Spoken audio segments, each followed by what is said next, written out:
Vocês já conseguem... bom, acho que já está gravando agora. Então, pessoal, na aula de hoje eu separei para falar sobre redes neurais recorrentes, tá? Essas redes neurais são muito usadas para modelar sequências, tá? Assim, né? Eu coloquei aqui para vocês uma figura geral sobre como são essas redes, né? O nome é redes neurais recorrentes. Bom, e tem esse nome por algumas razões, né? Recorrentes porque são usados os mesmos pesos de forma sequencial, né, para inferir sobre a relação entre inputs e outputs, tá? Então, aqui eu coloquei, deixa eu aumentar aqui o tamanho da tela para a gente poder ver com mais detalhes o slide. Então, aqui tem a forma geral da rede, tá? E ela funciona da seguinte forma. Aqui eu tenho meus inputs. Então, e esses inputs, eles são sequenciais. Eu não sei se dá para ver, mas aqui tem um T, né? Esse T indexa, por exemplo, tempo, mas é qualquer índice de sequência, tá? Então, aqui eu tenho meus inputs e aqui eu tenho outputs, tá? Então, a gente pode pensar como se fosse uma série temporal em que o y são, por exemplo, né, uma série temporal em que os y são a série em si que eu quero prever e o x são conjuntos de covariáveis, por exemplo, tá? Então, se eu estiver falando, por exemplo, de uma série temporal de casos de dengue, né, e eu quero prever o número de casos de dengue, digamos, por mês, num determinado município, então cada tempo desse diz respeito a um mês, o y é o número de casos observados naquele mês, e o x são variáveis que podem estar relacionadas com a ocorrência de dengue. Por exemplo, o indicador do mês em questão, porque tem meses em que são os meses onde ocorre mais oviposição pelas fêmeas, então talvez espera-se que daí a um tempo tenha maior número de casos, ou pode ser condições sanitárias daquele município, enfim, várias características diferentes. Então, é um modelo que ele é utilizado para prever observações correlacionadas no tempo, ou em qualquer que seja a unidade de medida de x, tá? Um outro exemplo, que é um exemplo que a gente vai tratar na aula de hoje, é um exemplo de análise de sentimento. Como assim? Como funciona isso? Nesse tipo de problema, o que a gente tem, por exemplo, e é o exemplo que a gente vai ilustrar aqui na aula de hoje, são reviews de filmes, tá? Então você tem lá a base do IMDb, não sei se vocês conhecem, devem conhecer, IMDb. Um desses é minúsculo. Então, o D saiu errado. Um desses é minúsculo, eu nunca sei. Eu acho que é I, M, D e o B é minúsculo. É uma base online de reviews de filmes, né? Hoje em dia as pessoas são meio preguiçosas, então elas olham o review e vê, se o filme tem nota boa, eu vou assistir. Senão eu não vou perder 2 horas assistindo um filme que não tem review bom. Provavelmente não vou gostar. Enfim, nem digo que é hoje em dia, eu acho que meio que sempre foi assim. Né? Só que isso é uma base online, tá? É uma base de dados, não uma base de dados, é um site, né? E o exemplo que a gente vai ver, a gente extrai os reviews online e deixa eles armazenados numa pasta. E aí a gente vê cada review das pessoas e o objetivo é classificar aquele review como review positivo ou negativo, tá? Então, o termo análise de sentimento diz respeito a isso. Você olha um texto e você vê qual o sentimento que aquele texto traz, né? Será que é um sentimento negativo ou um sentimento positivo? Essa é a denominação geral, mas tem várias aplicações. Então, não precisa ser necessariamente o review, não precisa ser necessariamente positivo ou negativo, tá? E essa base, ela é anotada, né, porque... Então, tem labels, né, que indicam quando que um review é positivo e quando um review é negativo. E o objetivo é, dado um novo review, a gente quer saber se aquele, a gente quer treinar a máquina para reconhecer se aquele é um review positivo ou negativo, só pelo conteúdo do texto que está sendo escrito. Tá? E como que ele se encaixa nesse tipo de modelagem? Né? A gente vai ver mais na frente como é que é a rede em geral, né? Como é que essa rede neural funciona. Mas, basicamente, por aqui a gente já pode ter uma ideia. O que, que vai ser cada unidade dessa? Cada unidade é uma palavra, tá? Nesse caso. Então, cada uma é uma palavra. Hoje eu estou ruim de escrito. Palavra. Tá? Então, você tem as palavras em sequência. Esse H são unidades escondidas, tá? São as minhas camadas MLP. E aqui em cima, no output, eu tenho se vai ser positivo ou negativo. Então, o meu output não tem essa parte, ele só tem aqui o final. Se o meu review só tem 3 palavras, então aqui só tem 3 unidades, tá? Pode ser que filme ruim, digamos. Então, a partir dessas 3 palavrinhas aqui, eu tenho um output ao final da terceira palavra, e esse output vai dizer se o filme é bom ou ruim. Então, essa parte aqui não existe, não existe, não existe. E a minha rede seria só dessa forma, tá? Onde eu vou pegar os inputs, que são as palavras, e aí eu vou jogar num espaço latente, e a partir desse espaço latente eu vou classificar como sendo uma imagem boa, um review bom ou um review ruim, tá? Indicando se a pessoa gostou ou não gostou do filme, tá? Com base nisso, pessoal, você já vê que tem um certo desafio aí. Por exemplo, a gente podia pensar nesse problema da seguinte forma: eu posso ver as palavras, né? E o que acontecer com mais frequência deve dar uma ideia se o review é bom ou ruim. Por exemplo, se tiver muitas palavras como ruim, horrível, péssimo, que mais chato, né? Eu espero que o review seja um review ruim. E se tiver uma ocorrência maior de palavras positivas, por exemplo, bom, emocionante, ótimo, excelente, deve ser um review bom. Só que tem um pequeno problema com isso, né? Que é a negação. Quando você está falando de texto, você pode ter um review, por exemplo, o filme não é bom. Apesar de ter a palavra bom no conteúdo do review, como tem um não antes, ele meio que ele muda o sentido do bom, né? Então não é um problema trivial em que você vai simplesmente só comparar frequências de palavras nos reviews positivos com frequências de palavras nos reviews negativos. Né? E aí você vai ver e classificar com base na ocorrência, porque você perde as negações. Né? Isso vem da questão do português mesmo, né? Ou da linguagem. Então, o ponto principal que eu quero chegar é que essas redes recorrentes, por levarem em conta a dependência entre as palavras, né? Então a palavra seguinte depende da palavra anterior, ele tem uma chance maior de captar essas negações, né? E esse aqui é o desafio maior nesse tipo de problema, é fazer o modelo entender o que significa uma negação e o que significa e qual o significado de palavras relacionadas, né? Porque não tem só o não que nega, tem outras palavras que também fazem negação. E ele entender que quando essas negações acontecem, o output também pode ser negativo, tá? Bom, vamos ver um pouquinho mais de exemplos, para depois eu entrar em detalhes sobre como funciona a rede, tá? Então, bom, aqui eu já coloquei o exemplo de análise de sentimentos, o output está no final. Então, o que vai acontecer é o seguinte, ó, como eu falei para vocês, cada unidade do input é uma palavra. Então, eu tenho "This movie is awesome". Então, provavelmente é um review positivo, tá?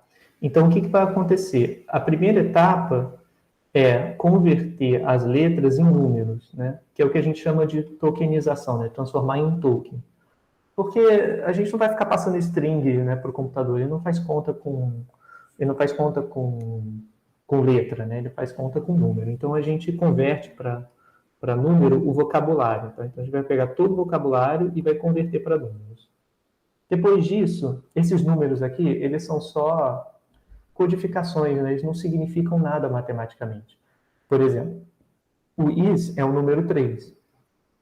O número 4 não necessariamente é uma coisa, porque 3 é próximo de 4, né? Não necessariamente a palavra está tokenizada como 4 é similar ou está próximo da palavra tokenizada como um 3. É só simplesmente trocar o nome, que é a palavra escrita, por uma letra, né? Por um número. Então, a gente precisa de uma coisa chamada word embedding, que é uma rede neural. Então, daqui eu tenho uma rede neural que vai transformar esse número em um vetor. Tá? Então, ele vai transformar as palavras em vetores mesmo, né? Como a gente vê em R2, R3, R4, vai depender da dimensão que você quiser trabalhar. Porque uma vez que eu transforme as palavras em vetores, né? E isso, é claro, tem que ser feito de uma forma minimamente razoável para que palavras similares estejam em posições similares do embedding. A gente vai ver com mais detalhe lá para frente. Por exemplo, se eu tiver uma palavra rei e a palavra monarca, são palavras que têm sentidos próximos. Então, eu quero fazer um embedding de tal forma, e olha como é desafiador isso, né? De tal forma que monarca e rei caiam próximos nesse espaço vetorial transformado latente, tá? Então, esse é o objetivo do embedding, é criar esse espaço vetorial onde eu consigo fazer contas com as palavras. Depois disso, a gente tem o que a gente chama de uma camada, onde começa a acontecer de fato a rede neural recorrente, onde tem esses bloquinhos em azul escrito LSTM. A gente vai ver o que significa com mais detalhe, tá? Mas LSTM significa Long Short Term Memory. É estranho, né? Long short, memória longa curta. Então, isso aqui é uma modificação das redes neurais, dos blocos das redes recorrentes, para captar memória mais longa, basicamente. Mas a gente vai ver com calma, tá? Então, a estrutura de rede neural que a gente vai trabalhar, de rede recorrente, como eu tinha mostrado para vocês antes, ela está aqui, ó. Tá? Aqui eram as palavras que estavam no início, então eu vou jogar para um embedding, onde essas palavras vão ser representadas por vetores, e aí sim eles entram na parte de rede recorrente e produzem um output, que vai ser a probabilidade de ser um review positivo ou um review negativo. Tá? Então essa é mais ou menos a ideia, tá, por trás. Mas a gente vai ver com mais detalhe. É só para já deixar vocês a par, né, das diferentes etapas. Então, tokenização das palavras, construção do embedding e alimentar a rede recorrente para produzir um output que vai dizer se um review é bom ou mal. Né? Bom, e aqui eu coloquei outros exemplos, pessoal, porque isso saiu engraçado aqui. Porque não tem só essa aplicação. Tá? A gente só vai ver ela, a gente não vai ver outras na prática, mas é legal mostrar para vocês que tem outras aplicações também. Outra aplicação é em legendas para imagens. Então, a gente tem aqui uma imagem, né, de um senhor usando um chapéu. Então, o objetivo é construir uma legenda para essa imagem. Né? Então, como que a gente faz? A gente constrói uma rede convolucional, por exemplo, que a gente já viu que redes convolucionais performam melhor para imagens, né? E ao final da rede, a gente tem esse vetorzinho aqui, né, que seria o vetor de outputs. Esse vetor de outputs ele é, então, alimentado na rede recorrente, de certa forma que, se a gente fez um bom treinamento aqui, todas as imagens de senhor com chapéu vão ter outputs próximos ou pelo menos linearmente separáveis, né, no final da camada. E a gente usa esse output para alimentar uma rede recorrente, em que essa rede vai ter como input legendas. Então, aqui, nesse caso, as imagens também são anotadas, as legendas. Então, se eu tiver, nesse conjunto de dados, eu tenho não só as imagens, mas eu também tenho legendas que as pessoas foram criando para a imagem. Então, aí a gente faz com que o texto aprenda qual é a legenda que ele deve gerar para a imagem, de forma que quando a gente gera uma imagem nova, essa imagem vai receber uma legenda adequada, né, com base no que o modelo já viu. Esse é um modelo bem difícil de treinar, ele um modelo que foi feito bem recentemente, mas é uma aplicação, né, de redes recorrentes. Uma outra aplicação está em geração de texto. Esse eu acho bem legal. Não sei se vocês já viram aqueles geradores de blá blá blá. Né? Tinha um site na minha época de aluno que fazia isso. Né? Ele gerava vários blá blá blá sobre um determinado assunto. Então, isso também pode ser usado com rede neural, né? Com essas redes recorrentes. Então, aqui tem um exemplo que é um texto de Shakespeare, em que foram colocadas várias obras, né, de Shakespeare para treinar um modelo recorrente. E aí o modelo uma vez treinado o modelo de rede recorrente, foi gerado um texto aleatoriamente, né, com base naquelas observações, né, com base no texto que foi alimentado. Então ele vai criando diálogos, né, para personagens. Mas são coisas que não são diálogos que fazem muito sentido, tá, pessoal? Porque, enfim, né, que bom que a gente não consegue treinar máquinas que são capazes de criar textos indistinguíveis, né, para o que o Shakespeare escrevia, ou qualquer outro autor, né? Mas, enfim, é uma outra aplicação, né? Em que ele vai gerando as palavras aleatoriamente. Então, ele gera a primeira, gera a segunda, gera a terceira e vai completando, né, com palavras de forma aleatória, com base no que já foi gerado anteriormente. É uma outra aplicação também. A gente também pode falar de tradução, onde a gente recebe palavras, né? E aí a rede recorrente tem como output, o input são palavras numa língua, por exemplo, inglês, e o output, se eu não me engano, é em alemão, né? Não sei se é alemão, mas sei lá, olhando essas palavras aí parece um pouco, né? Mas talvez eu esteja enganado, talvez seja outra língua, tá? E eles usam também a ideia de encoder e decoder, tá? Enfim, só queria ilustrar com vocês alguns exemplos, né, de onde aparecem essas redes. Então, em geral, vamos a alguns tipos de arquitetura que podem aparecer com essas redes recorrentes. Então, a gente tem vários, tá? Primeiro, a gente tem o 1 para 1, que é onde você coloca um input, aqui embaixo são os inputs. Esse retângulozinho é porque é um vetor, tá, pessoal? Então, aqui tem várias entradinhas. Então, tem os inputs e aqui os outputs, e aqui as camadas escondidas.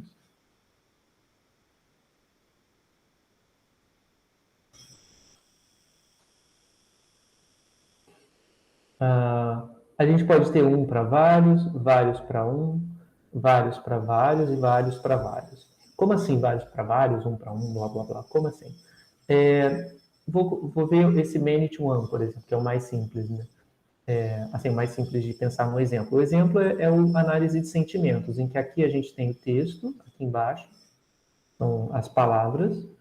Aí essas palavras geram unidades latentes, e a partir dessa unidade latente eu vou imputar um só label, que é se o review é bom ou se o review é ruim. Tá?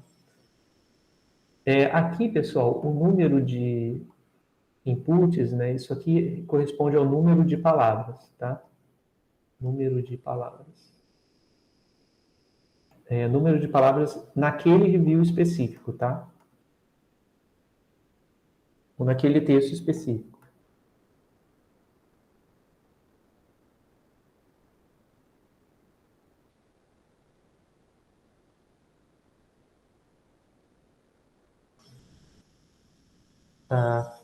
Então, uma primeira coisa que talvez já esteja na cabeça de vocês é, mas eu não tenho sempre reviews com a mesma quantidade de palavras, né? Isso significa que eu preciso alimentar sempre um modelo com a mesma quantidade de palavras. Por exemplo, no caso de imagens que a gente já vinha tratando, as imagens sempre tinham que ter a mesma dimensão, né? A gente fixava lá, minhas imagens são 32 por 32, 28 por 28, ou o que quer que seja. E aí todas as imagens tinham que ter aquela dimensão. Se não tiver, você pode converter para uma imagem de 256 por 256 para 32 para 32, enfim, vai perder resolução, mas é uma limitação do modelo. Aqui não existe isso, tá, pessoal? Esse desenho aqui, ele é válido para uma unidade específica. Para a segunda unidade, você pode ter aqui 4 palavras, um review de 4 palavras, por exemplo. Aí o desenho seria esse. Tá? Então, na rede recorrente, não importa quantas palavras existem, não importa a dimensão de cada unidade que está sendo mostrada para a rede. Você pode ter um review de 20 palavras, um review de 30 palavras, um review de 100, e a mesma rede vai funcionar. Tá? A gente vai ver como isso é possível, né? Quer dizer, ela cria novos pesos, né? Aonde estão os pesos? Então, eu vou mostrar para vocês mais à frente, tá? Mas só para vocês terem isso em mente. Aqui, cada unidade é uma palavra diferente. Essa arquitetura aqui de baixo pode ter tamanhos variados, dependendo de quantas palavras tiver no review. E aqui em cima eu tenho o output. Tá? O many-to-many, por exemplo, é uma outra forma de você definir a rede. Onde um problema em que você pode ter isso é, digamos, o da tradução.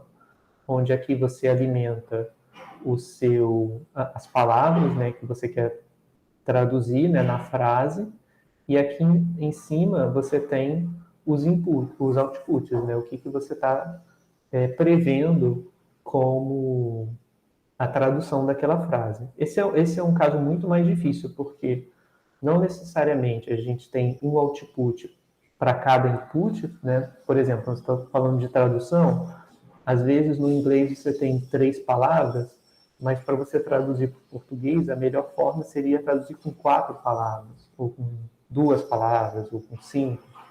Então já é bem mais complicado, tá? Mas, enfim, é outra forma de você tratar. Tá? No one-to-many, por exemplo, que é esse outro exemplo, eu posso pensar no caso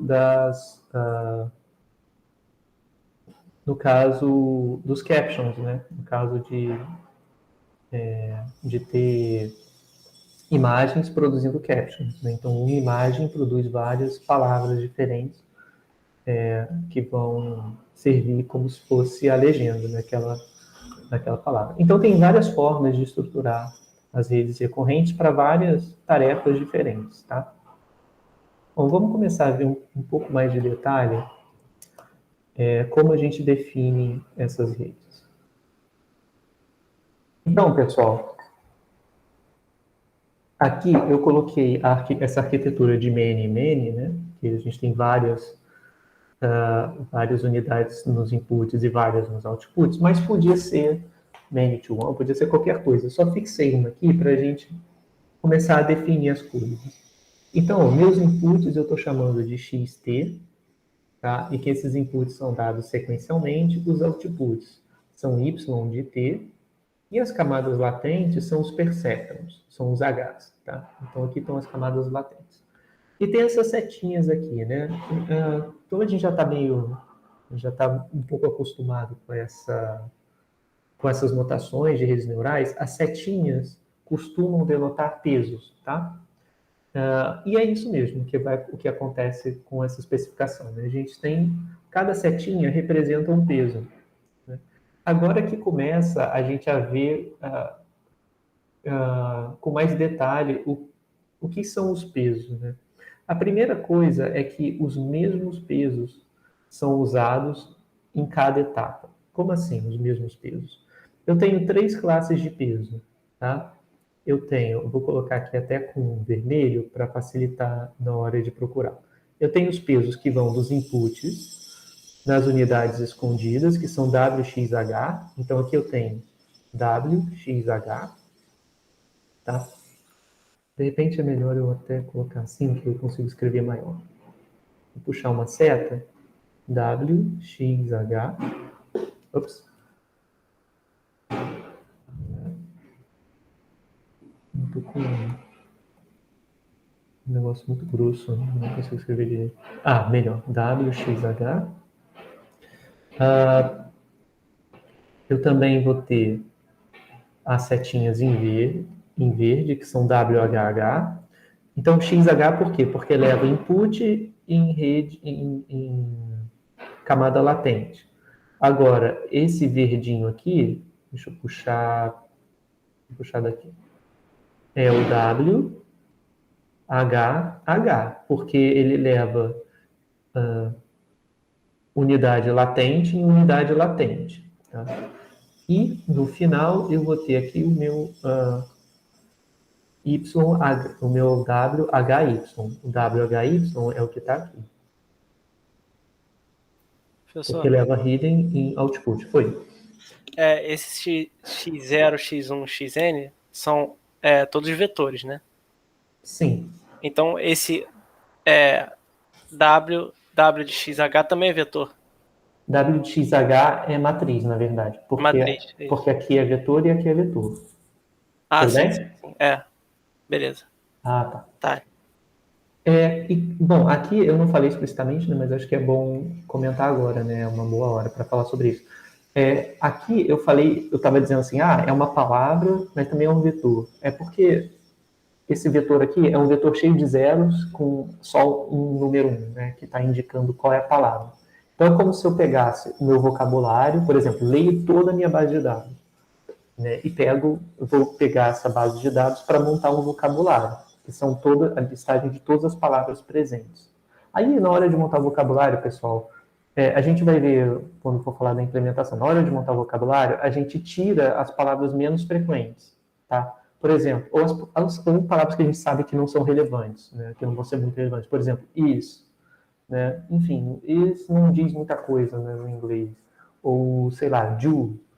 Né? A gente vai, enfim, querer... De repente, don't é importante. O isn't também é importante, porque dão a noção de negativo, tá? Mas algumas palavras a gente pode cortar. Isso você faz antes, professor? Faz tipo um pré-processamento antes de... Exato. Tá, entendi. Exato, você faz antes. Então, tem várias etapas, né? Aqui, esses vetores, eles vêm tudo na forma de 0, 0, 1, 0, 0, tá? Onde esse 1 vai indicar a palavra que eu estou me referindo. Né? Indica a palavra no vocabulário.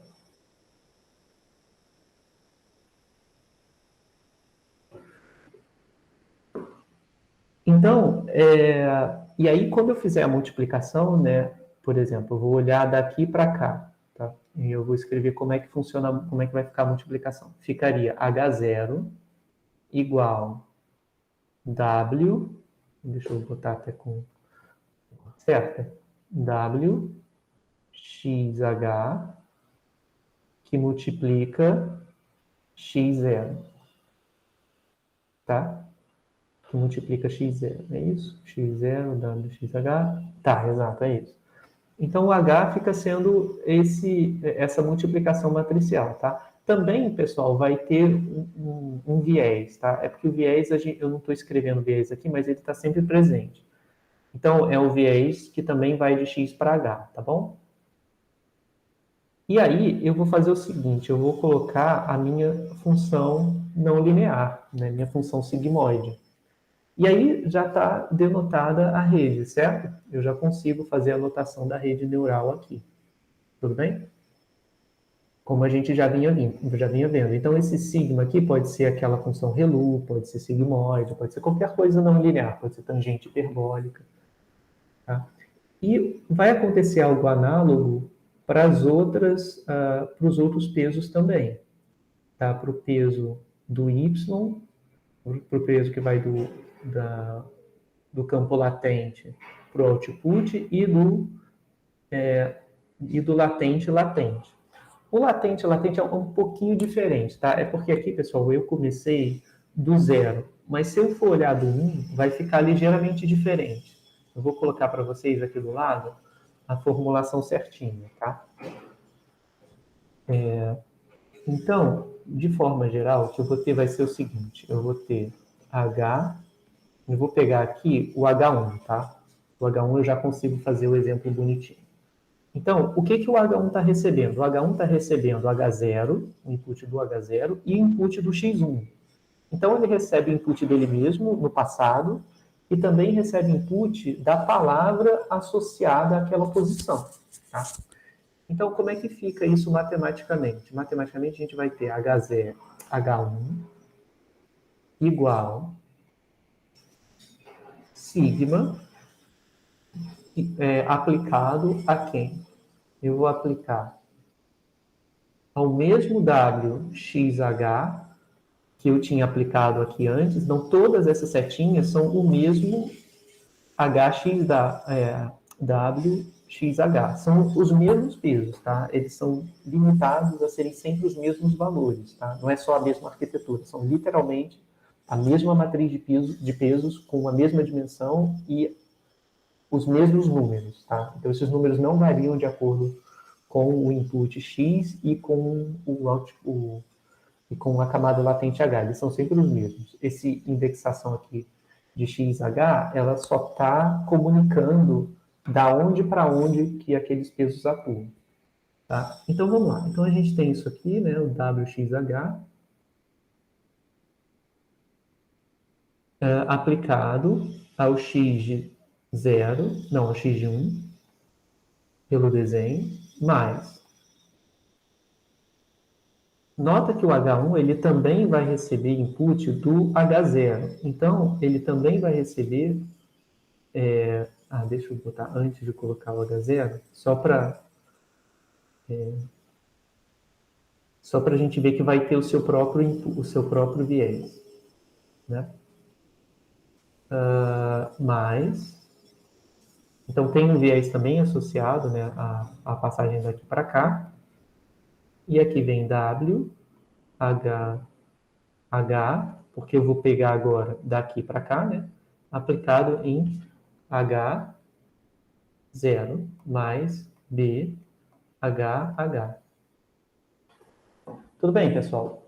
Então, essa é a formulação do output que aparece nessas unidades latentes. Tá? Então, elas combinam essas duas unidades. Eu vou apagar aqui só para... Eu acho que já está claro, né, o que é cada peso.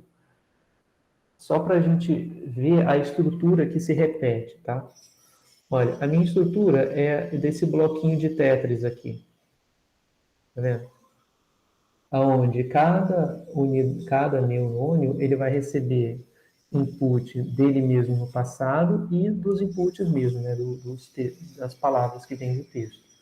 Então, esse bloco ele é repetido coluna a coluna e os pesos são todos iguais, são sempre os mesmos pesos. Né? E, inclusive, né, o peso do output também é a mesma coisa. No output, eu vou ter o seguinte, no output eu vou ter Y. Vou olhar para o Y1 agora. O Y1 vai ser igual ao sigmoide aplicado em H1. Então, aqui vai entrar um W, H, Y,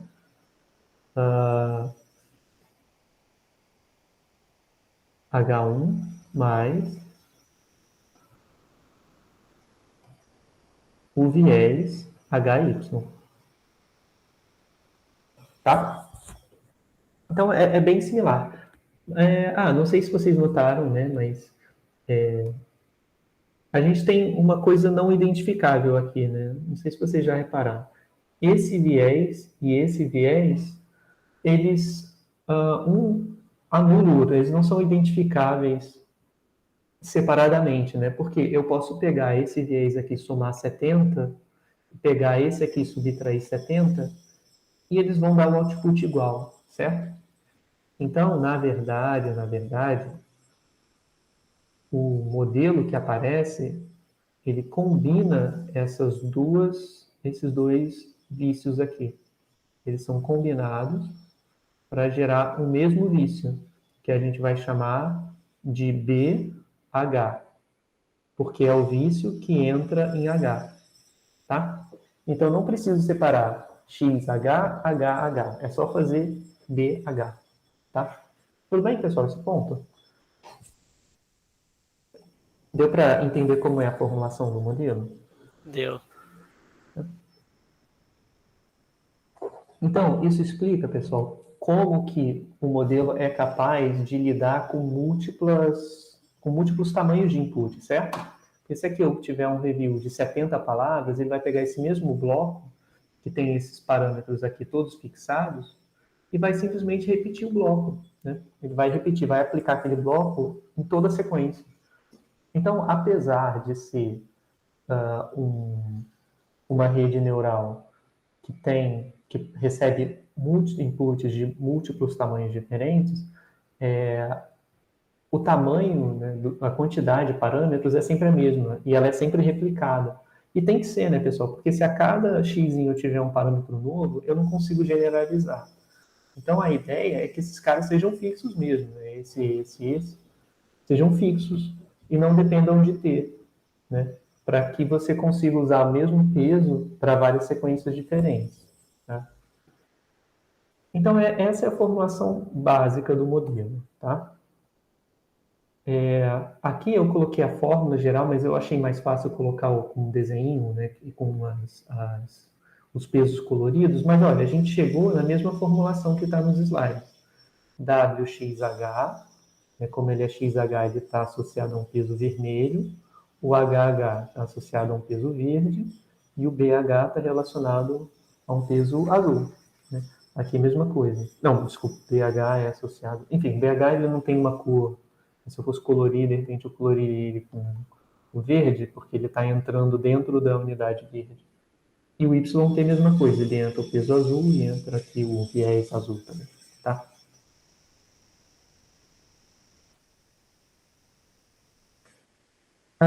Ok, e como é que funciona o algoritmo de otimização nesses modelos? Não é complicado, tá, pessoal? Eu não vou colocar aqui a fórmula toda. Se eu listar a fórmula toda, enfim, é um pouquinho chato de ver, mas não é difícil. É igual o backpropagation normal. Assim, quando a gente deduz a equação e faz a conta, é um pouquinho chato. Quando a gente vai programar a conta, é impossível programar direito. Só os caras que fazem. É muito difícil. Eu acho, em particular, muito difícil programar, porque é muito housekeeping que você tem que ficar fazendo. Sabe? Você tem que conferir muito, mas, enfim, o backpropagation é um algoritmo que funciona, tá? É só porque ele é difícil de você ir lá e programar um backpropagation para, imagina, né, para uma rede neural dessas super longas que a gente vem rodando por aí, né, na lista de exercícios. Imagina rodar isso convolucionalmente. É bem pesado, né? Você escrever o programa que faça isso. Mas eu vou dar a ideia de como funciona, né, de como que é feito o cálculo, só para convencer vocês de que, assim, não tem nenhum mistério. Ele só é bem chato de programar, na verdade. Tá? Mas a gente, como sempre, né, vai aproveitar do fato de que alguém já gastou muito tempo fazendo isso de forma bastante ótima e disponibilizando para a gente fazer os nossos treinos. Então vamos ver como é que funcionou o algoritmo de backpropagation no caso de redes recorrentes.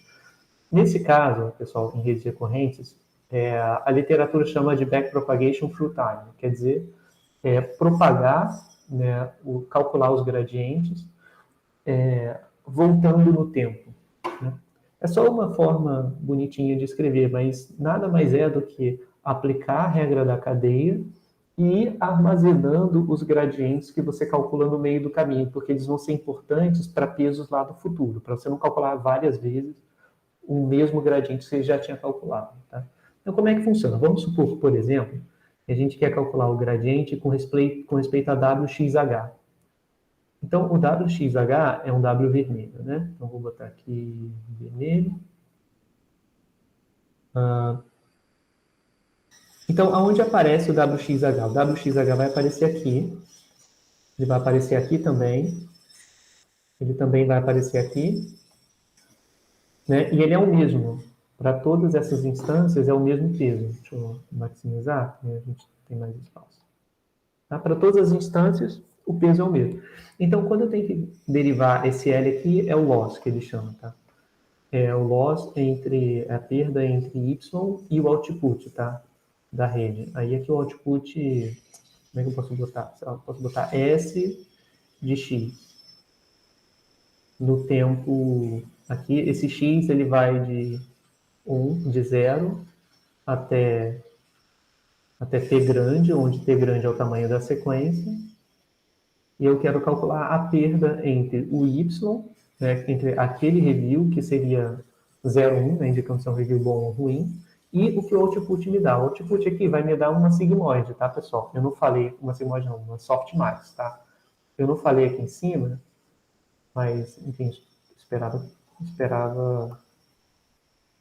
que tivesse meio que implícito, né? Aqui no final, como eu tenho que outputar, dar output probabilidade, uma probabilidade, né, porque o que sai aqui do y, eu vou comparar com 0 e 1. Né? Então, aqui no caso, aqui no caso é sigmoide mesmo, porque são só duas classes. Mas se eu tivesse vários sentimentos, por exemplo, review bom, review ruim e review mediano, que expressa que o filme nem é muito bom, nem é muito ruim. Se eu tivesse 3 classes, isso aqui seria um softmax, tá?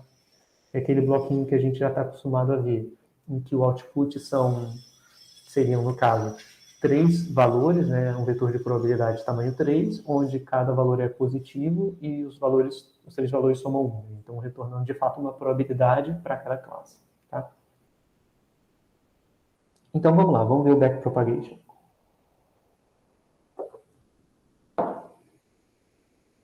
Bom, como é que eu faço o gradiente com respeito ao WX?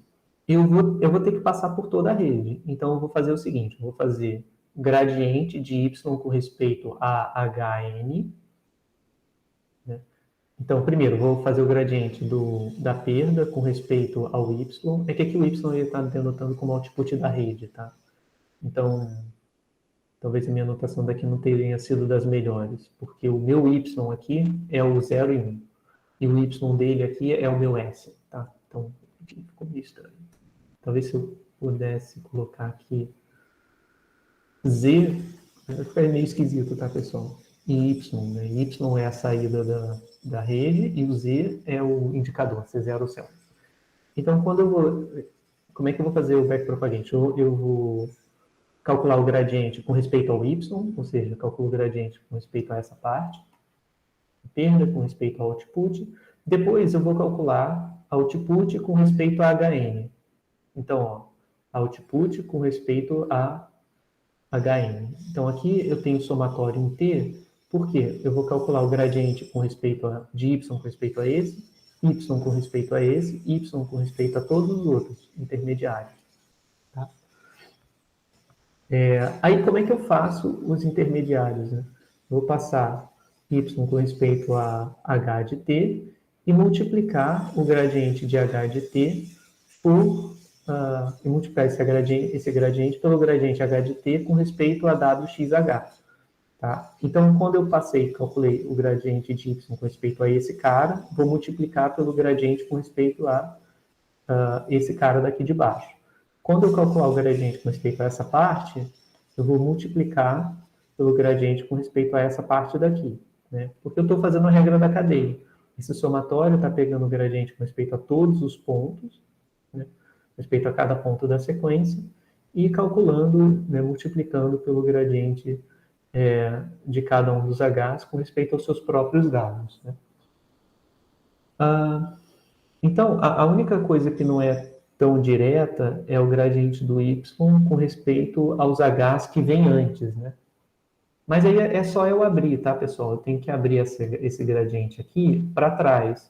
Então, por exemplo, se eu quiser calcular o gradiente de y com respeito ao Hn-1, como é que eu faço? Eu vou fazer gradiente de y com respeito a Hn, com respeito a Hn, vezes o gradiente de Hn sobre Hn-1, certo? Então, eu vou fazer o gradiente de Hn com respeito a Hn-1. Tá? E assim sucessivamente. Se eu quiser fazer com n menos 2, é só eu multiplicar depois pelo gradiente Hn menos 1 com respeito a Hn menos 2. Tá? E assim sucessivamente. Aí tem que ser feito de uma maneira esperta, tá, pessoal? Para a gente não ficar calculando isso aqui várias vezes. Porque repara que esse termo apareceu quando eu estava calculando o gradiente com respeito a n menos 1 e também apareceu com respeito a n menos 2. Né? Deixa eu até escrever aqui de novo, só para mostrar para vocês o que eu estou falando com respeito a salvar os gradientes que eu já calculei. Então, quando eu calculo com respeito a n menos 1, eu vou ter gradiente de y com respeito a Hn vezes gradiente Hn com respeito a Hn menos 1. Né? Então, eu venho daqui para cá e daqui para cá. Nota que esse gradiente também envolveu esse gradiente aqui, ó, tá vendo? É o mesmo que eu já tinha antes. Então, essa parte eu usei aqui embaixo. Da mesma forma que essa parte eu usei aqui embaixo. Então é isso que a gente fala, é isso que a gente se refere quando diz que a gente tem que guardar os gradientes que a gente já calculou, porque senão a gente vai calcular gradiente a vida inteira, né? A gente calcula o gradiente e salva ele lá em algum lugar para poder usar de novo quando for fazer o gradiente com respeito ao próximo peso, tá? Mas deu para entender, pessoal, que o gradiente ele é calculável para cada um dos pesos? Né? E como que você propaga o cálculo do gradiente para os tempos do passado?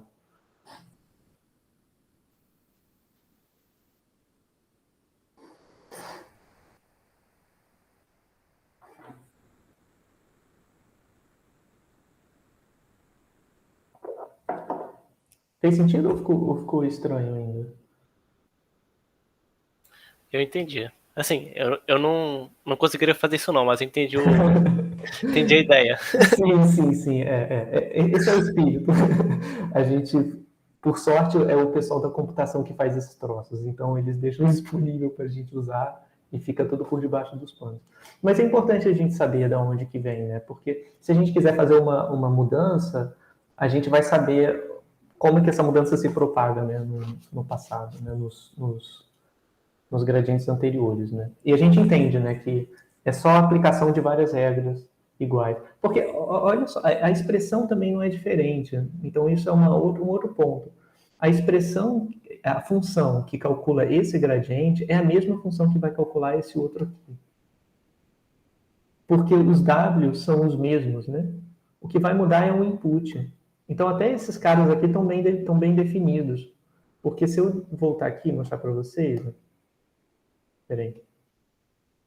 Vou mostrar para vocês quem é o H. O fio da impressora está em cima do negocinho que eu uso para escrever. Olha só o que acontece. Se eu for derivar o H1 com respeito ao Hn-1, o Hn-1 está aqui. E aqui está o Hn. A expressão vai ser a mesma, né? Só vai mudar é que aqui aparece x1 e aqui aparece h0. Mas na hora de eu derivar é a mesma expressão, então eu posso usar até a mesma função, né? A função que eu vou usar, que eu vou definir no computador, que vai calcular esse gradiente aqui, é a mesma função que vai calcular esse gradiente. A única coisa que vai mudar é, na função, na hora que eu vou ter que determinar, ela vai ter um espaço para eu dizer quem é o H1, não, desculpa, para eu dizer quem é o H0 e quem é o X1. Né? Ou seja, quem é o X, vai ter lá na função, quando eu criar a minha função, sei lá, derive HH, eu vou usar essa mesma função para todo mundo. Ela só vai receber um X de T e ela vai ter que receber também um H de T menos 1. Então, quando eu criar minha função, é só fazer assim. E eu vou usar a mesma função, só vou mudar o input aqui e o input aqui. Então, tem muita coisa aqui dentro que é reaproveitável. Tá? Os valores dos gradientes e até a função que calcula os gradientes também é a mesma. Tá? Bom, aí eu acho que esse é o máximo que eu consigo destrinchar, assim, a coisa ficar extremamente meio pedante na hora de fazer todas as continhas. Tá? Então, pessoal, essa que é a ideia, né, para calcular os gradientes por backpropagation através do tempo. Bom, vamos lá, vamos prosseguir. Aí começa. Tá, já não estava complicado anteriormente, né? Agora vai começar a parte mais pesada. Me levou muito tempo para entender o que esse LSTM faz. Eu vou explicar para vocês, pessoal, a intuição, tá? E mostrar mais ou menos o que cada partezinha dessa está fazendo. Acontece que se a gente definir a rede recorrente dessa forma apenas, né, sem fazer nada de diferente, né, só colocar, que eu vou mostrar para vocês de novo, colocar direto desse jeito, sigmoide aplicado à transformação afim, né, nesse bloquinho, acontece que se eu fizer isso, o que acaba acontecendo é que a rede ela vai ficar com memória curta. Tá? Isso é uma coisa empírica que é observada. Como assim memória curta? Quer dizer que os gradientes lá do passado, né, por exemplo, os gradientes do que aconteceu no início da frase, lembrando que isso aqui é o review, o que está no início da frase se perde na hora de eu criar o output ao final, porque aqui no caso do texto eu não tenho essa parte aqui de cima, tá? Só tem o último output, ele só vai outputar uma vez. Então, é um fato conhecido de que o que acontece no início acaba ganhando um peso muito pequeno, uma relevância muito pequena em comparação com o final da série. Então, se o cara botar um palavrão aqui no final para expressar quão irritado ele ficou quando estava assistindo o filme e colocar a mesma coisa aqui no início, acaba que aqui não vai influenciar tanto. É um fenômeno esquisito que acaba acontecendo. Então, para contornar isso, é que se criou esse conceito de Long Short Term Memory, do LSTM. O que é o LSTM? O LSTM é uma complicação, né, é uma flexibilização dessa pecinha de Tetris aqui. Tá? Essa pecinha, ela na verdade, ela é representada, se eu fosse desenhar com um neurônio, né, tem uma bolinha aqui. Lembra como a gente fazia os neurônios antes? Aqui vinha o input e aqui vinha o output, né? E essa parte aqui do meio é a não linearidade, é o sigmoide. Então, esse aqui está o output da rede e aqui está o input já combinado. No caso da rede recorrente, se eu quiser manter a pecinha, né, eu vou colocar aqui, né, a bolinha. Então, essa bolinha ela é assim. Onde aqui ela recebe o H, T-1, e aqui embaixo ela vai receber o X de T. E vai juntar os dois, aplicar o sigmoide, e aqui ele vai botar um output. Né? Então, são dois outputs, na verdade. O output azul e o output verde. Não são dois. Então, se eu fosse fazer aquele desenho, né, para indicar como funciona a rede, seria um desenho assim. Tá? Então, o que os caras do LSTM fizeram, né, os autores, foi propor uma célula mais complexa, que ela não faz só isso. Bom, como é que eles fazem, né? Então, aqui tem o paper original, caso vocês queiram ler. É bem antigo, tá? É de 1997. E qual é a ideia que os autores tiveram? Bom, deixa eu dar um zoom aqui para poder mostrar isso com mais detalhe, porque tem muita coisinha pequena escrita. Aí, pessoal, essas figuras eu peguei dessa postagem aqui, que é bem interessante. Depois eu recomendo vocês darem uma lida. De repente eu coloco até lá no Classroom um certo destaque lá para vocês poderem ler com calma, ver o que cada parte faz. Então, esse bloquinho A é o que está substituindo, né, essa representação aqui que eu coloquei para vocês, né, o que está substituindo esse bloco. Então, ao invés de olhar aqui H1, o que está aparecendo é todo esse bloco aqui. Tá? Repara o seguinte, o bloco recebe a palavra e ele também está relacionado com o output das unidades latentes. Só que aí o que vai acontecer é que dentro desse bloco acontece uma penca de coisas. Né? esse x de t é transformado, ele é passado por dentro desse labirinto aqui, e aí eu faço os meus outputs, né? Então aqui, ó, eu tenho a sequência dos H's, tá? E aqui tem a sequência do x. Então, se eu for observar, e aqui para cima vai ter os y, tá? YT mais 1, aqui YT, e assim sucessivamente. Então, ele meio que preserva essa mesma estrutura daqui, né? Só que ele troca o H puro e simples que aparecia antes por toda essa computação aqui que a gente vai ver em detalhe o que cada parte está fazendo. E só para a gente comparar, né, com a rede neural recorrente, e aqui deveria ser... Não, tá certo, é RNN, Recurrent Neural Network. Só para a gente comparar com a rede mais básica, né? A rede mais básica, como eu tinha mostrado para vocês, né, eu poderia escrever aquele mesmo desenho esquemático, né?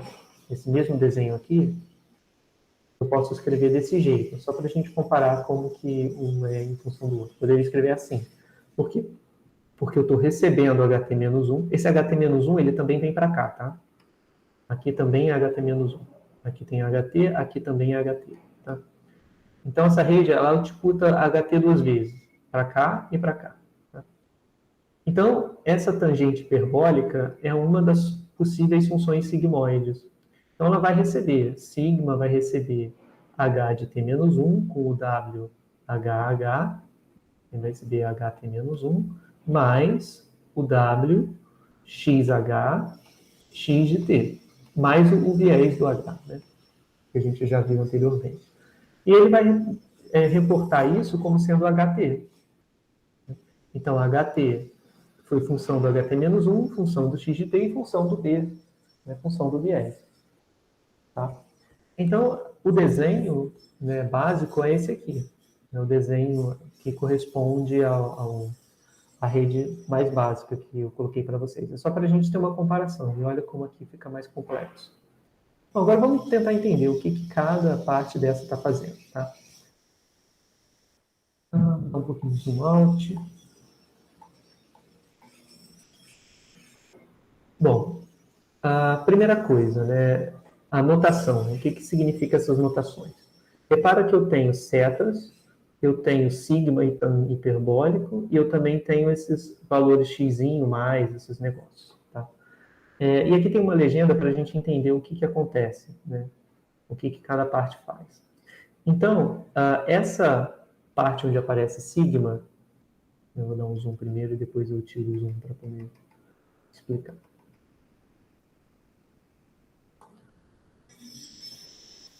Então, essa parte onde aparece sigma e a tangente hiperbólica são as partes que representam a rede neural. Tá? Como assim representam a rede neural? Vou pegar essa primeira parte. Tá? O que essa primeira parte está me dizendo? O sigma vai ser aplicado ao x de t, porque o x de t chega para cá, não é isso? Então, ele vai aplicar um W, XH no x de t. Deixa eu puxar mais para baixo. Acho que é melhor eu colocar desse lado, porque aí eu tenho mais espaço. Então, estou olhando para essa parte.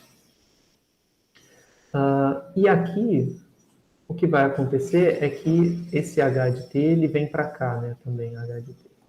HT menos 1. Então, esse mesmo H de T que está aqui, porque tem uma bifurcação, né? Vou colocar aqui. Essa bifurcação quer dizer o quê? Copy.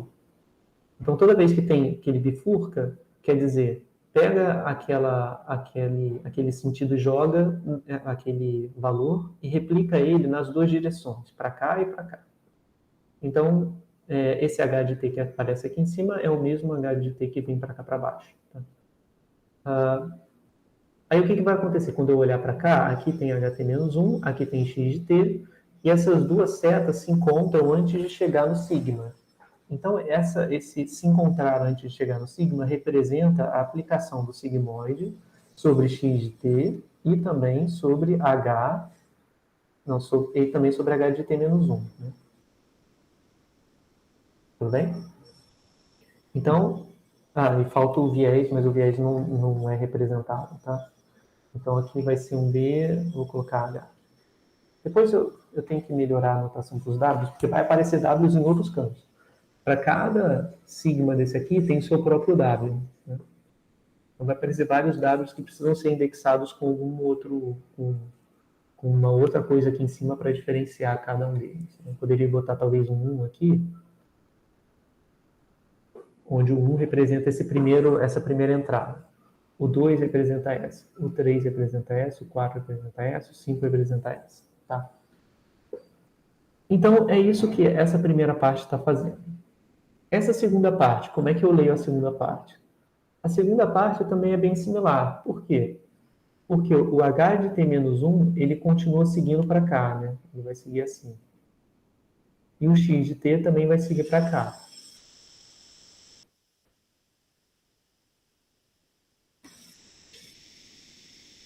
Então, aqui no caminho 2, eu vou ter a mesma expressão. Eu vou ter sigma, que multiplica h, sigma aplicado a w, xh,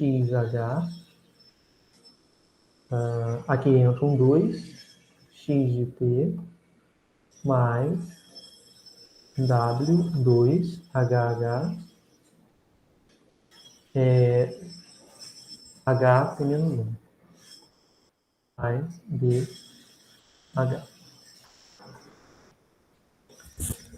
E assim sucessivamente, tá? Esse tangente hiperbólico, que é o que aparece no 3, também vai ter a mesma expressão, só que ao invés de ser sigmoide, é aquele tangente hiperbólico, tá?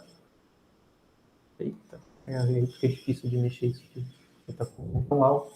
Então, o 3 não muda nada, só vai mudar que ao invés de ser o sigmoide, vai entrar tangente hiperbólico. E aqui, esse índice vai ser igual a 3, não vai ser igual a 2, indicando que os pesos são distintos. Então, essa parte, é assim que eu interpreto essas partezinhas em amarelo. Tá? Cada uma delas vai ter a mesma, vai representar algo parecido, tá? Que é a aplicação da não linearidade sobre os dois inputs que estão entrando. Vão ser o h de t-1 e o x de t. Então, aqui, o input também é h de t-1 x de t, aqui o input também é h de t-1 x de t, ht-1 x de t, né? E aqui a mesma coisa. Tá? Aqui também vai ser h1x de t, que vai entrar aqui. Bom, e agora tem essas partes em rosa. O que essas partes em rosa fazem? A parte em rosa é operação ponto a ponto. Tá? Então, onde tem um x rosa, então eu tenho assim, onde eu tenho o x rosa, significa multiplicação ponto a ponto.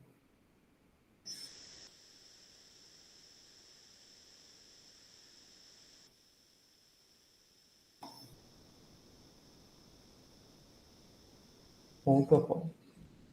E onde tem um mais rosa, é soma ponto a ponto. Tá? É soma ponto a ponto.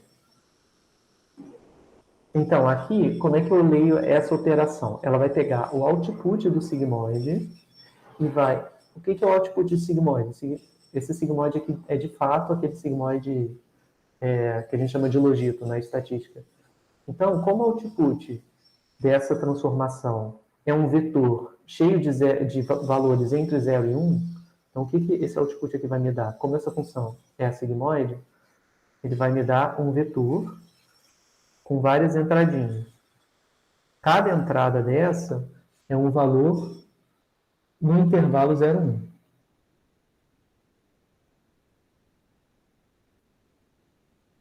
E assim sucessivamente, tá? Para cada entrada dessa. Quando eu fizer a multiplicação pontual desse vetor com o vetor h de t-1, essa multiplicação ponto a ponto vai fazer o quê? Ela vai pegar as entradas de ht-1 e vai multiplicar por um valor entre 0 e 1. Ou seja, ela vai diminuir o h de t, certo? Ela vai diminuir o h de t, encolher o h de t com uma força, né, uma magnitude que vai depender exatamente dos outputs que aparecem aqui, tá? Ou seja, se essa primeira bolinha for um valor muito perto de zero, o que essa parte da rede está fazendo é praticamente anulando essa entrada, a primeira entrada de HT-1. Enquanto que se essa bolinha tiver um valor muito próximo de 1, o que ela está fazendo é ela está não alterando o valor de HT-1. Tá? E a soma, pessoal, a soma é só uma soma mesmo, entrada a entrada. Tá? Bom, então isso explica o que cada trecho desse, como eu consigo traduzir cada trecho desses em termos de conta. Tá? E aí eu imagino que não esteja nem um pouco claro o porquê esse labirinto de setas aqui faria algum sentido. Mas vamos ver com calma, entender intuitivamente o que cada partezinha está fazendo. Tá? E guarda essa informação de que a sigmoide com esse x rosa, o que ele está fazendo é diminuindo as entradas do outro vetor. Tá? Então, vamos olhar aqui para o que a gente chama de válvula, tá? Nesse LSTM. O que são as válvulas, né? E o que é cada parte? Eu peguei esse outro desenho que eu achei bem legal a forma com que ele ilustra. É a mesma rede anterior, tá, pessoal? Tá vendo?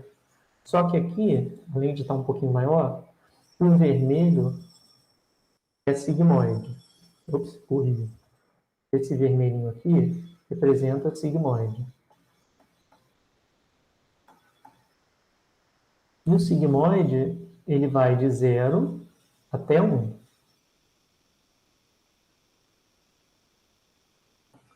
O sigmoide vai de 0 até 1, tá? Ele assintota aqui em cima. Então, isso é o que está em vermelho. O que está em azul é a tangente hiperbólica. O que é a tangente hiperbólica? A tangente hiperbólica vai de -1 até 1. Então, aqui está o 1, aqui está o -1. Então, aqui é o tan H, tangente hiperbólica. Então, aqui, pessoal, ele está usando essa notação um pouco diferente. Mas o que eu quero chamar a atenção de vocês é o nome das coisas. Tá? Esses nomes, eles são importantes, eles vão dar a interpretação do que é cada parte. Então, nota que ele está chamando forget gate, né? Input gate, output gate. Repara que todos esses vermelhinhos que tem um X em cima, ele está chamando de gate. É portão, né? No inglês, eu acho meio ok chamar de portão. Mas eu prefiro traduzir como válvula, porque o portão, ou você passa o portão ou não passa. E aqui, como o output é 0 e 1, não é ou 0 ou 1, né, mas é uma coisa contínua, então o que vai passar uma fração, né? Então é como se fosse uma válvula que deixa passar um pouquinho de água versus outra válvula que deixa passar muita água. Eu prefiro chamar de válvula, mas tudo bem. E repara que tudo que ele está chamando de gate aqui tem essa mesma estrutura, que é sigmoide com sinal de vezes. Tá vendo? Sigmoide, sinal de vezes. Sigmoide, sinal de vezes. Então, nota que essa ideia está relacionada com aquele fato de que se você pega o output de uma sigmoide, que são valores entre 0 e 1, e multiplica, esse vezes quer dizer, multiplica essa saída aqui, pega essa saída e multiplica com esse cara daqui, tá? Então, ele está multiplicando esse com o output daqui. É isso que o x está fazendo. Quando ele faz essa multiplicação, ele vai reduzir as entradas do que aparece aqui em maior ou menor grau. Aqui, mesma coisa, tá vendo? Ele vai reduzir as entradas que aparecem aqui, nessa parte. E aqui, mesma coisa, ele vai reduzir, como o sentido é esse, né? Então, ele vai pegar essa válvula e ela vai usar a válvula para reduzir os valores que vêm daqui para cá, controlando, né, com o quanto de água passa daqui para cá. Aqui é a mesma coisa, vai controlar quanto passa daqui para cá, e aqui também vai controlar quanto passa daqui para cá. Então, essa é a interpretação dos gates, né, das válvulas. É isso que as válvulas fazem. E uma outra coisa importante é o estado da célula, tá? Porque ele vê isso aqui tudo como se fosse uma célula, tá? Ele chama de célula LSTM. né? Célula LSTM. Então, o que essa parte está fazendo? Deixa eu voltar aqui. Deixa eu passar para a próxima, que essa parte está explicando, né? Esse estado da célula, pessoal, ele pode ser visto como o fluxo principal, tá? Ele é chamado de C de T. Nota que ele vai retão, né? Daqui para cá. Ele passa reto e ele vai recebendo coisas, né? Ele vai recebendo o que vem daqui, o que vem daqui, o que vem daqui, o que vem daqui. Então é como se fosse um encanamento, tá? Em que esse encanamento ele vai direto, né? Passando de uma unidade latente para outra unidade latente, porque lembra que esses bloquinhos eles estão alinhados da esquerda para a direita. Então isso aqui é um fluxo, como se fosse uma tubulação principal, em que ela vai recebendo água, né, recebendo informação, né, combinada do passado, HT-1, e da palavra que eu observo agora. Então, ele vai recebendo informações através dessas válvulas, né, e passando a informação adiante. E aqui é o que eu estava explicando para vocês, que é onde aparece sigma, setinha X, representa a válvula. Me parece um V. Tá? Então, esse fluxo principal vai ficar recebendo coisas, né? Bom, agora vamos entender o que cada parte faz. Então, cada válvula dessas tem um nome que está relacionado ao que a válvula faz. Então, primeiro eu tenho o que a gente chama de válvula de esquecimento. Por que válvula de esquecimento? Vamos olhar para a expressão. Aqui, pessoal, entra aquela expressão que eu estava mostrando para vocês, né? Eu vou ter o seguinte, ó. Lembra que setinhas se encontrando representam concatenação, né? Então, eu vou concatenar o H de T-1 com o X de T. Então, aqui está representada a concatenização.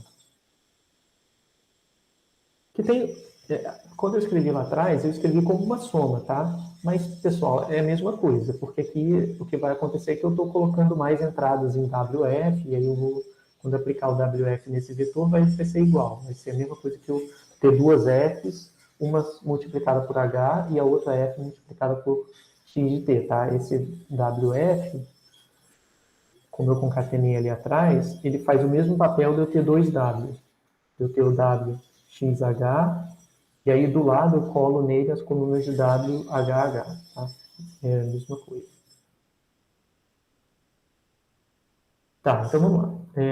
Então o que vai acontecer? Eu vou aplicar a mesma rede neural, a mesma ideia das redes neurais, eu vou aplicar um peso, né, ao vetor concatenado de inputs, mais um viés. E aqui tem aquela questão da anotação, né? Como é forget, de esquecimento, ele coloca um F aqui embaixo na expressão, embaixo de cada parâmetro. E por que forget, né? Por que esquecer? Então, aqui eu tenho meu fluxo CT-1, né? Ele chega aqui e encontra esse sinal de essa válvula, né? Então, o que a válvula faz? Ela vai pegar o fluxo, né, e ela vai retirar desse fluxo que está entrando informações que não são pertinentes, né? E como é que ele controla por isso? Ele controla pelo sigmoide. Se aquela entrada, porque aqui o C de T é um vetor, né? Então o C de T-1 que entra aqui é um vetor.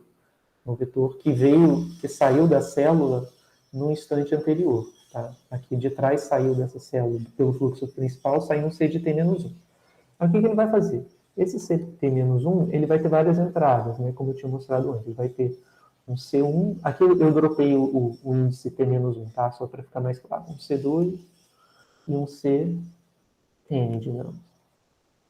Quando eu for fazer a multiplicação pelo meu vetor F, né? Onde aqui vai ter um índice que é um forget 1, forget 2, forget, né?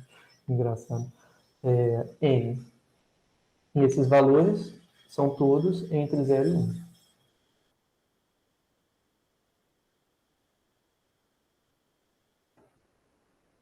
Então, na hora de multiplicar, eles vão reduzir os valores de C1. Se for praticamente igual a 1, não vai reduzir em nada. Se for muito próximo de 0, efetivamente o que ele vai estar fazendo é esquecendo informações, né?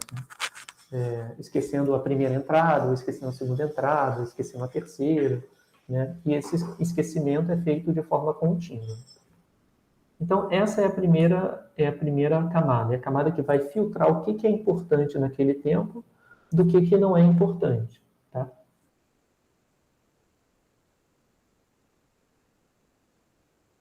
Por exemplo, se esse fluxo aqui tiver uma entrada que está muito relacionada com uma palavra meio inútil, por exemplo,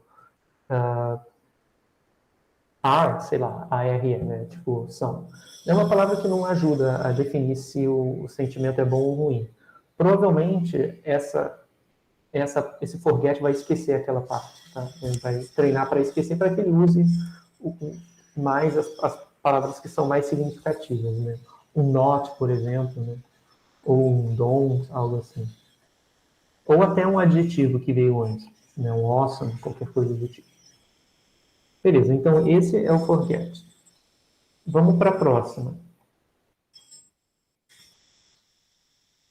Bom, essa próxima só está dizendo que ele está combinando, né? Talvez eu tenha posto fora de ordem. Então, o que sai aqui de output, pessoal, a gente está nessa parte. Essa parte aqui já esqueceu, quando o fluxo principal passa daqui para cá, ele já esqueceu algumas coisas, né? E eu escolho o que eu vou esquecer com base no output que veio anteriormente e com base no x de t de agora, né? Na palavra que eu estou observando agora. Deixa eu passar para o próximo. Eu não coloquei o i. Esqueci de botar, então. Bom, então deixa eu vou escrever aqui, porque aí fica mais claro. X de t. Então, agora eu vou para esse gate daqui, tá? Então, vai entrar aqui um sigmoide, né? Então, aqui, ó, é o que a gente chama de input gate, né? Esse i é input.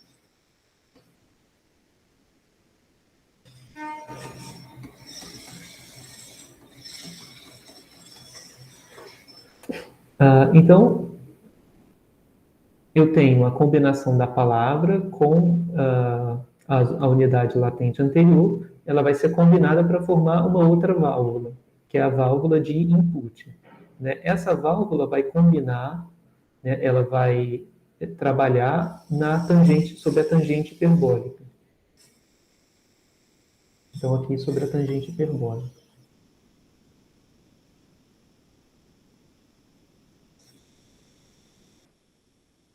Então, essa parte da tangente hiperbólica, pessoal, ela é aplicada, né? Então, vou ter tan H, ela vai ser aplicada W, I, que é o W como que fala? Do input, né? Na concatenação de HT-1 com X de T, mais D, I. Essa tangente hiperbólica, né, ela não está dentro da válvula, ela está fora da válvula. Ela vai produzir o meu C til T. Então, aqui tem o C til T, igual a essa tangente hiperbólica. Essa é a parte que é análogo a você fazer direto a rede neural se não existisse nada. Então, se não tivesse nenhuma válvula, o caminho que eu ia fazer era esse, né? Era pegar esses dois, passar por aqui e ir direto para outra célula, ir direto para o H de T. Então, essa parte é a parte principal, pessoal, é a parte do input, né? Que ela vai calcular o que seria a rede neural básica, né? Que a gente tinha definido anteriormente. Então, sobre isso, né? Então, o que o LSTM faz ele diz assim, pera lá, você não vai passar por aqui sem nenhuma alteração, não. Você vai ter que passar pelo fluxo principal e, além disso, a gente vai definir a válvula referente ao input, que vai pegar nesse input de H de T e de X de T o que eu considero importante ou não importante, tá? Então, pode ser que se esse X de T for uma palavra, for diretamente logo uma palavra que não é útil, eu posso filtrar essa palavra e tirar toda a relevância dela pela válvula, por exemplo, né? Então, ela vai controlar o que vai entrar nesse fluxo aqui, né? No fluxo do C de T, o C de T-1. E ela entra com mais, ou seja, Eu peguei o fluxo que veio antes, né, que era onde eu tinha parado, onde eu já tinha esquecido algumas coisas, e então o que eu fiz foi retirei a informação sobre o fluxo principal e agora eu vou incluir a informação que veio dos inputs.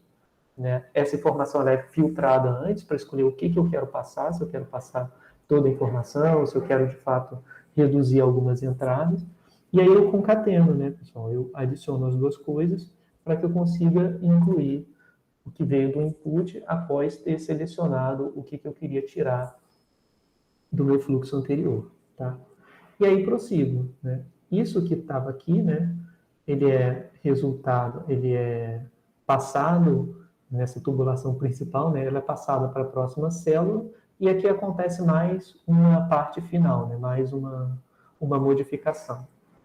É a última etapa. Vou mostrar aqui para vocês. Depois eu vou incluir esse slide que ficou faltando, que era do input, tá?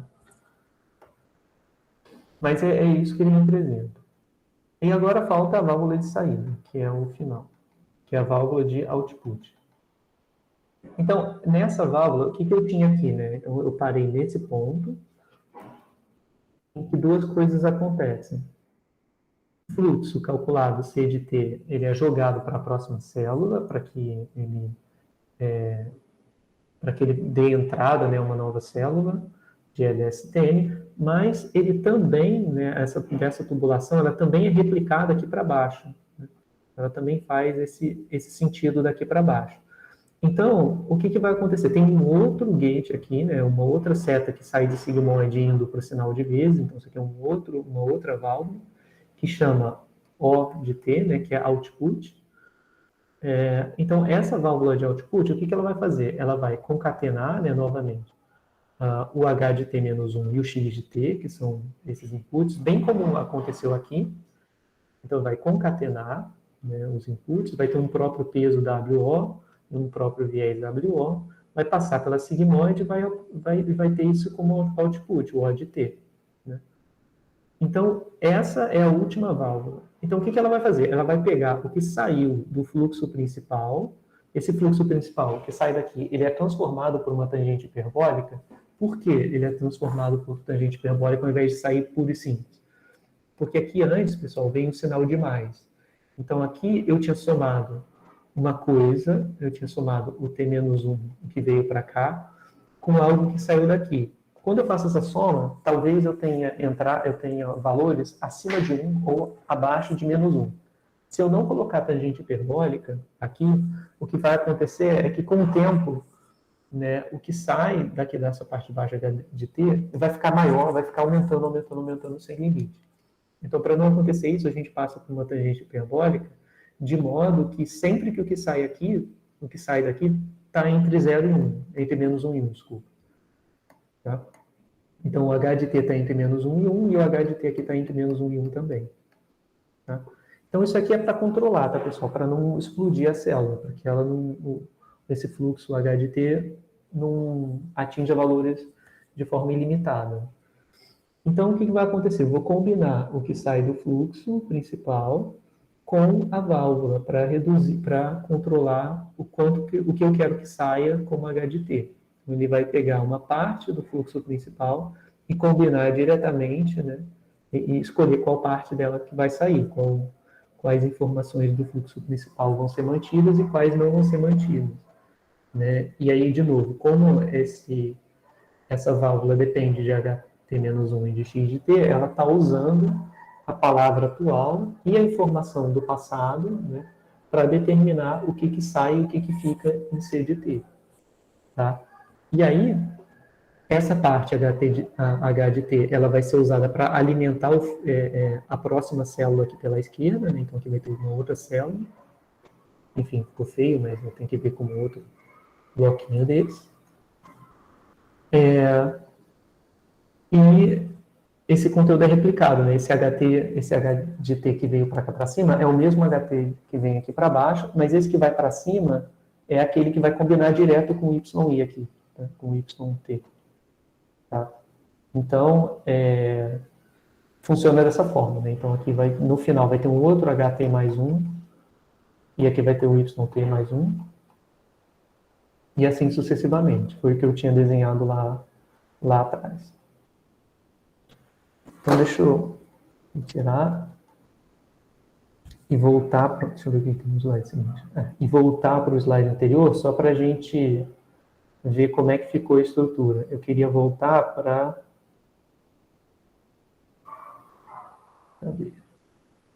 para esse slide aqui, né?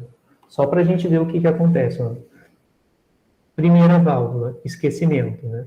Não vou esquecer o que está no fluxo principal, algumas coisas que não são relevantes. Segunda válvula, que é essa daqui, vai controlar a válvula de input. Ela vai controlar o que vem do input, que é o que está na parte da tangente hiperbólica, e vai passar para o fluxo principal. A terceira válvula controla o que vai sair do fluxo principal e para formar um novo HDT, que é o HDT que está aqui e o HDT que está aqui em cima. Então, essa última válvula, que é a válvula de output, vai controlar o que vai sair do fluxo principal e vai vir para formar o HDT, né? E diferenciando, então, o C de T que não passa, que é o mesmo conteúdo que estava aqui, que não passa por essa válvula, e o HDT, que é o que sai pela válvula. Tá? Então, pessoal, é isso que cada partezinha está fazendo. Tá? Eu imagino que tenha ficado bem abstrato, eu imagino, mas assim, eu confesso para vocês que é um pouco difícil de entender por que isso necessariamente acarretaria numa capacidade maior de memória. A única coisa que eu consigo pensar é que aqui tem um fluxo que controla, né, o que é informação relevante e o que não é. Então, eu imagino, mas isso aqui é muito abstrato e muito assim, tipo, over-interpretando, né? Interpretando de forma exagerada. Entender que dentro dessas células, parte da informação é esquecida e parte da informação é amplificada, né? Ou propagada para o estado seguinte, tá? E aqui todos esses pesos são os mesmos para todas as células, tá? Então, aqui eu só tenho que aprender um conjunto de pesos e eu vou replicando eles assim sucessivamente para as próximas células, tá? Ficou algum ponto, pessoal, que vocês queiram voltar, ou que vocês não tenham entendido, alguma pergunta? Por mim tá tranquilo. Bom, então vamos lá. Vamos ver agora a parte, outras partes que são necessárias para a construção da rede. Então, a gente tinha visto, vou falar dos word embeddings, mas eu quero mostrar para vocês a arquitetura geral para mostrar o que a gente viu até agora. Essa parte, pessoal, do LSTM é a parte que está ilustrada aqui, tá? Aqui, no caso, é ligeiramente diferente porque é uma bidirecional e tal, mas essa parte é a rede neural recorrente, tá? Mas foi isso que a gente viu até agora. A gente viu essa parte do modelo. Tá? Falta ver os word embeddings e o text vectorization. Tá? O text vectorization nada mais é que tokenizar. Então, é muito fácil. Só botar aquela palavra com um número diferente. Então, essa parte ok. Falta ver o embedding, né? O que é aquela coisa abstrata que vai jogar um número, né, ou uma palavra num espaço vetorial, onde aqui eu tenho os vetores e uso esses vetores para alimentar a rede neural. Então, esses são os meus x de t. Tá? O que ficou faltando dizer é como é que eu obtenho x de t a partir da palavra, né, que eu vou chamar de pt. Tá? Então, essa parte que é a dos embeddings de palavras. Né? Vamos ver. Eu não vou entrar em detalhe, pessoal, sobre como funciona o embedding. Talvez nas próximas aulas eu fale um pouco mais. É mais fácil de entender que o LSTM, na verdade. Tá? Mas como eu achei que ia ficar muita coisa para vir numa aula só, talvez na aula que vem eu possa explicar com mais calma o que ele representa. Mas a ideia do embedding de palavras é trabalhar no espaço euclidiano das palavras. Né? Porque a gente já viu que se eu tiver um token de 2 para uma palavra e um token de 3 para outra palavra, não quer dizer que 2 e 3 sejam próximos, mais próximos do que a palavra 2 é da palavra 100. É só um número que decodifica. Então, a ideia é jogar para um espaço euclidiano de palavras, onde cada palavra é um vetor. Né? E aí, se a gente fizer isso direito, né, se a gente fizer de uma forma que faça sentido, criando os nossos word embeddings, O que a gente vai ter é que palavras com significado próximo, com significado similar, vão estar próximas nesse espaço euclidiano. Então, aqui eu coloquei um exemplo que são as visualizações dos word embeddings, tá? Então, isso aqui vem do artigo do Turing, que é bem legal, depois eu vou mostrar para vocês a ilustração, que ele mostra como ele fez um vocabulário, né, jogado nesse embedding de palavras.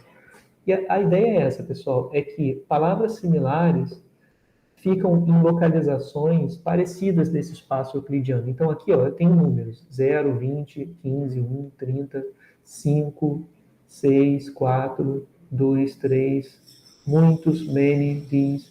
Nota que existe uma noção contínua, né, nesse espaço.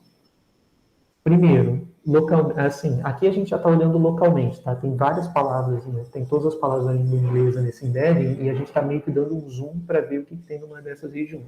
Depois eu mostro o embedding inteiro, tá? Então, olha só o que acontece. Nessa região eu tenho os números por extenso. Nessa região aqui eu tenho os números escritos. Né? Nessa região eu tenho palavras que estão relacionadas com números, né? Com quantidades. Few, several, other, many, some, those, all, both. E nota que, conforme eu estou mais aqui à esquerda e na parte de baixo, eu tenho palavras que estão menos relacionadas com números do que as palavras que aparecem aqui. Né? E à medida que eu vou caminhando nesse sentido do embedding, eu vou tendo coisas mais e mais próximas de números de fato. Então, é dessa forma que esse modelo de word embedding faz a transformação, né, das palavras para um espaço euclidiano, onde palavras próximas têm significados ou contextos parecidos. Aqui no lado direito tem outro zoom in, né, em que está relacionado a finalidade política, não finalidade, eu esqueci o nome, atividade política, a classe política em geral, né? Você tem ministro, líder, presidente, head, chief, executive, trader, analyst, blá, blá, blá. Então, isso aqui está relacionado à hierarquia, talvez política ou hierarquia de uma empresa, né? Chairman, director, spokesman. Então, são palavras próximas que querem dizer mais ou menos a mesma coisa, né? Então, quando eu comparo um chairman com um spokesman, com um director, essas três palavras têm significados mais ou menos parecidos. Então, elas estão próximas no word embedding. Presidente, líder, ministro, também têm significados mais ou menos parecidos. Então, elas são jogadas para pontos próximos do espaço. É bem legal esse modelo. Deixa eu mostrar para vocês um embedding completo. Para isso, eu vou ter que abrir com outro documento. Mas vocês podem olhar também nos slides que eu coloquei lá na nossa página. Caramba, já são 258 slides.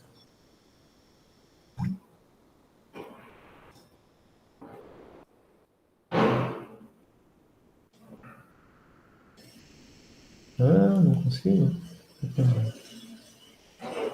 Vou copiar o link aqui. Deixa eu ver se ele vai mostrar. Mostrou. Olha, esse é um embedding de palavras, tá? Aqui é um conjunto de dados diferente, não é aquele mesmo conjunto que eu mostrei para vocês antes.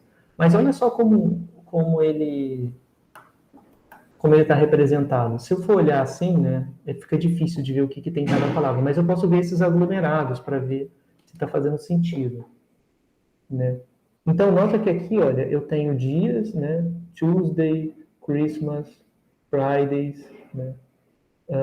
Eu tinha visto um aqui ontem, uma parte que eu achei bem interessante. Essa aqui. Perseguição, judeus, muçulmanos, cristãos, believers, sacerdotes, religião, judeu, religioso. Nota que essas palavras são todas relacionadas, né, a um contexto similar. E elas estão em localidades próximas do espaço. Aqui tem um pouco de familiaridade, né? Daughter, wife, father, que mais? Se vocês olharem com calma, vocês vão ver várias vários trechos assim, localmente que tem coisas relacionadas. Por exemplo, Darwin, estudo, biologia, evolução, química, evolução, estatística. Interessante, né? Estatística está perto aí da biologia. Enfim, researchers, educators, está bem perto de science, né? É bem legal. Essa modelagem, assim, ela é bem maneira. E o que eu acho legal é que ela serve como input para você trabalhar em coisas maiores, né? Porque eu só mostrar isso aqui para a pessoa, talvez ela vai dizer, legal, é maneiro que ele tem identificado o que está próximo do que, mas eu não sei, né? Para que eu uso essas coisas? A resposta do para que eu uso essas coisas tá, por exemplo, nessas redes recorrentes. Elas servem como input para as redes recorrentes, no caso de análise de sentimento, por exemplo, né? Então, o que vai acontecer, pessoal, é que essa é a parte do embedding que eu acabei de mostrar para vocês. Que agora eu trabalho nessa parte, né, nesse espaço vetorial. Então, o que vai entrar como x de t? Como x de t não vai entrar a palavra 000 ou o vetor de zeros e 1, ou esse vetor aqui do fio. Não vai entrar isso. O vetor de zeros e 1, né, indicando que é a posição do fio. Não, vai entrar essa coordenada bidimensional aqui, né, esse x e y aqui, essa coordenada. Porque assim o fio está próximo do to. Né? Então, eu sei que o que eu estiver transformando o fio, provavelmente a transformação vai ser bem similar aplicada no to ou no tree. Tá? Então, isso, pessoal, melhora e muito a capacidade preditiva dos modelos. Eu poderia alimentar com vetor de zeros e 1, mas ficaria muito ruim. E só para a gente não... Eu não vou correr muito não, eu só vou falar aqui até dar 55. É só para dar uma ideia de como que essa Word2Vec, que é o que a gente chama desse Word Embedding, funciona. Uma forma de definir ele é pelos skipgrams. Né? Como é que a gente treina essas redes que fazem os embeddings? A gente faz o seguinte, a gente pega um texto, e aí nesse texto a gente vai colocar uma palavra-chave, que é a palavra do meio. Né? Nota que aqui ó, eu tenho uma palavra no meio e eu tenho duas palavras, que vêm antes e depois. Então, esse é o window size, é o tamanho da janela. Então, a janela é de tamanho 2. Em que sentido? Eu vou fixar uma palavra-chave e, a partir dessa palavra-chave, eu vou olhar duas palavras mais próximas à esquerda e duas palavras mais próximas à direita. Tá? Quando eu olhar essas palavras, isso aqui vai me retornar só esse trechinho, né, esse slide da janela, vai me retornar 4 pontos, 4 observações. Então, é como se cada observação dessa fosse uma linha da minha matriz X. Naquela matriz X que tem, por linha, tem as observações e por coluna tem as covariáveis. X2, X3, X4. Tá? Então, esse aqui é o X1, esse aqui é o X2, esse é o X3, esse é o X4. Então, nota, olha como é que as palavras entram. Elas entram da seguinte forma. Shimmered... droga, pegou uma palavra que eu não sei o que significa. Vou pegar essa aqui, que é mais fácil. Sun, Sol. Então, ele está olhando para o que está próximo do Sol, que são coisas que devem estar caracterizando o Sol. Por exemplo, o Sol é quente, então ele está falando, ó, the wide road shimmered in the hot sun. Então, nessa frase, ele já sabe que o hot está relacionado ao Sol. Quando ele for olhar outro pedaço de texto em outro review ou alguma coisa assim, deve aparecer de novo um sol perto de hot, né? Tipo a pessoa falando, estava sol quente hoje, né? Vai aparecer outra vez, né? Então ele vai entender que hot, em geral, é usado para caracterizar o sol, porque vai aparecer várias vezes, né? Coisas assim, sun e hot. Então dessa forma ele entende quais são os adjetivos que são mais prováveis de aparecer relacionado a uma certa palavra.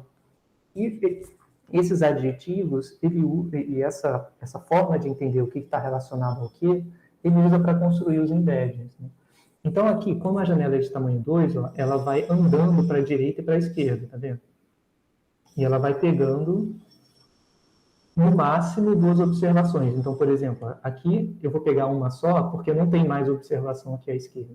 Então, eu estou no início da frase. Agora, aqui na direita, eu tenho 2 informações. Então, ele acabou pegando esses três pares. Então, ele já sabe, ó, O que costuma ser largo? The, então aqui ele vai aprender que esse the é irrisório, depois lá na frente. Ou se eu quiser, eu posso simplesmente tirar o the do texto, né? Na minha etapa de pré-processamento. Ele vai aprender que o que costuma ser wide é road, né? Bom, wide e shimmered não faz muito sentido, mas ele vai aprender que wide e shimmered são características comuns relacionadas a uma terceira palavra, né?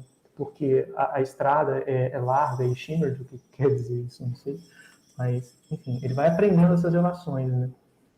E aí eu posso escolher o tamanho de janelas diferentes, né? Se eu escolher de tamanho 3, ele vai tentar olhar 3 palavras, né? Aqui para trás só tem uma, então isso vai originar 4 pontos de dados. Aqui eu já tenho 3, ó. Shimmered, tá? The Wygen Road, então gerou 3. In the hot, gerou outras 3, tá? E assim sucessivamente. Então isso aqui é hiperparâmetro do modelo, eu escolho qual é a minha janela, né? E, bom, pessoal, já está muito perto do meio-dia, então eu vou... Caraca, deu um bug bizarro para minha mesinha. Então eu vou parar por aqui, mas a gente já está quase terminando de ver essa parte mais teórica. Depois eu vou falar um pouquinho sobre a tokenização e sobre essas coisinhas que aparecem aqui, para a gente terminar de ver a parte teórica e começar a olhar para o código em si, tá? O código eu já deixei no... Ih, não acredito. Será que caiu? Ah, não, voltou. Eu achei que tivesse caído aqui. Eu coloquei aqui na nossa pasta de código, tem o RNN aqui, tá, pessoal? Esse RNN é onde eu tenho o modelo rodado, tá? Então, aqui, essa é a parte que leva um tempo. Eu só queria mostrar para vocês o finalzinho, né? Aqui usa toda aquela base do IMDb de tokens e tudo mais, de reviews, né? Então, o modelo, no final, a gente consegue prever, né? Se eu escrever um review qualquer aqui, né? I like the movie a lot, great movie to watch. Aí eu vejo qual é a probabilidade que ele vai dar de output.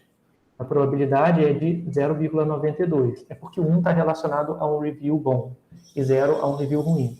Então, olha, se eu escrever such an awful movie, the acting was horrible, overall it was just bad. Então é um review péssimo, né? Então ele botou uma probabilidade mais baixa. Se eu colocar só such an awful movie, ele vai dizer que o filme é ruim, mas a probabilidade é maior, porque aqui eu só tenho uma informação de ruindade do filme, enquanto aqui eu tenho mais. Então o modelo até leva em conta essas partes. É bem legal. Depois eu mostro para vocês na aula que vem com calma. A gente vê como é que funciona esse modelo rodando, tá?